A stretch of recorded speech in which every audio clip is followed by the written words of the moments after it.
sejahtera untuk kita semua dan salam guru penggerak. Perkenalkan, nama saya Stefanus Benu SPD. Saya adalah calon guru penggerak Angkatan 9 SMA Negeri 1 Fatulek Tengah, Kabupaten Kupang. Pada kesempatan kali ini, saya tidak sendiri. Saya sudah bersama dengan rekan sejawat saya, Ibu Funi Niflaku. Beliau adalah guru informatika di sekolah kami SMA Negeri 1 Fatulek Tengah. Selamat pagi Ibu Funi. Selamat pagi Pak Stel. Nah, bagaimana Ibu Funi? Kabarnya baik Pak. Oke, puji Tuhan. Hari ini saya sudah bersama dengan teman saya dalam kegiatan kami, yaitu kegiatan pra-observasi atau pra-supervisi dalam kegiatan supervisi akademik yang akan dilaksanakan pada beberapa waktu yang akan datang. Oke Bu Funi, ada beberapa hal yang harus saya informasikan kepada Ibu dalam percakapan kita pada pagi hari ini. Yang pertama yaitu soal pembelajaran yang akan Ibu laksanakan, baik itu di dalam kelas nanti. Oleh karena itu, sebelum Ibu masuk dalam proses pembelajaran di dalam kelas, ada beberapa hal yang perlu saya tanyakan dan saya observasi sebelum nanti dalam prakteknya Ibu melaksanakan proses pembelajarannya di dalam kelas. Oleh karena itu saya akan bertanya, pertanyaan yang pertama adalah area pengembangan apa sih yang ingin Ibu capai dalam proses pembelajaran di kelas nanti? Ya baik, terima kasih Pak Stel. Area pengembangan yang akan saya capai di dalam kelas yaitu saya mengembangkan kognitif dan juga keterampilan dari murid.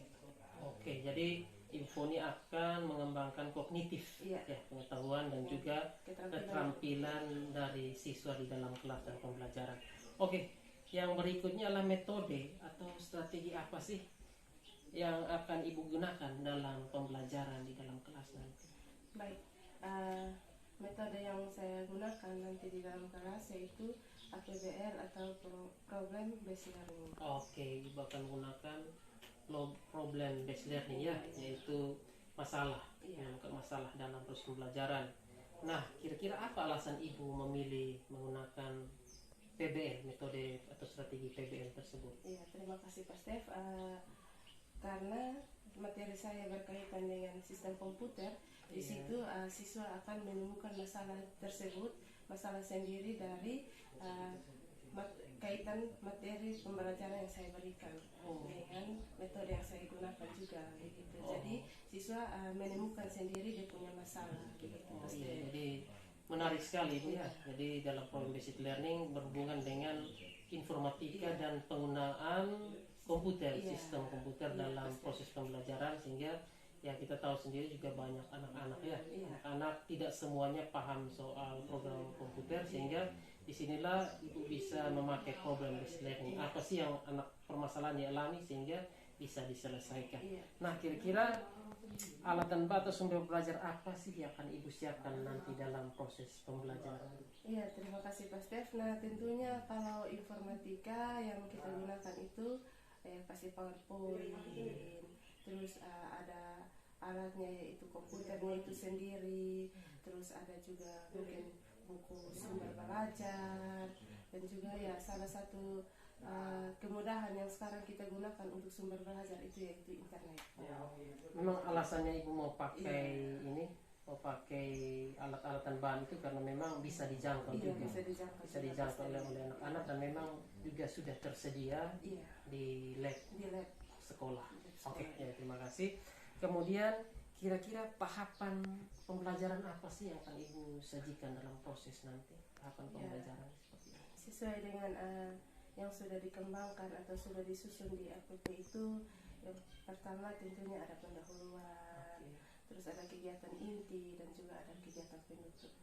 Oke, jadi ada pendahuluan, ada kegiatan inti, dan juga ada penutup dari proses pembelajaran. Itu memang dalam proses pembelajaran pasti itu sebuah kesatuan yang tidak bisa kita pisahkan, ya. Kemudian persiapan apa saja sih yang akan Ibu buat?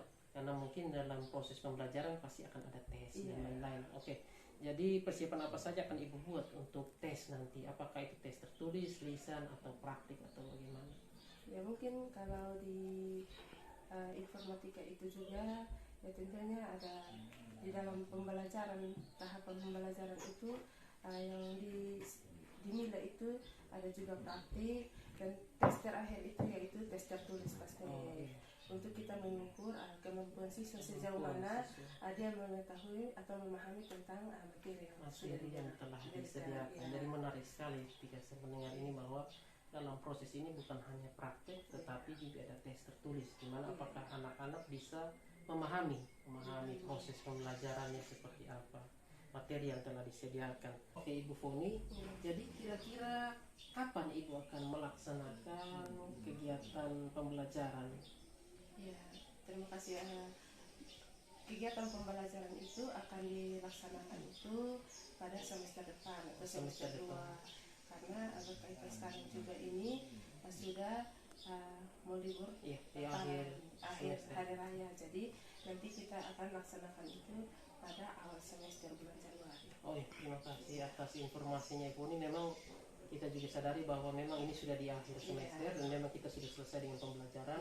Otomatis dalam kegiatan pelaksanaan pembelajarannya itu akan dilaksanakan pada tahun depan atau di semester 2 yang akan datang. Nah, oleh karena itu saya akan sedikit menginformasikan kegiatan yang akan saya lakukan, karena kegiatan kita tidak hanya berhenti pada pra-observasi atau pra-supervisi ini, tapi kita akan masuk ke dalam supervisi akademik. Nah, dalam supervisi akademik ini saya akan bersama-sama dengan Ibu, saya akan melakukan observasi dan supervisi di dalam kelas. Saya akan melihat dan mencatat hal-hal apa saja sih yang terjadi di dalam kelas setelah pembelajaran, apa sih yang bisa didapat, bagaimana proses pembelajarannya seperti apa.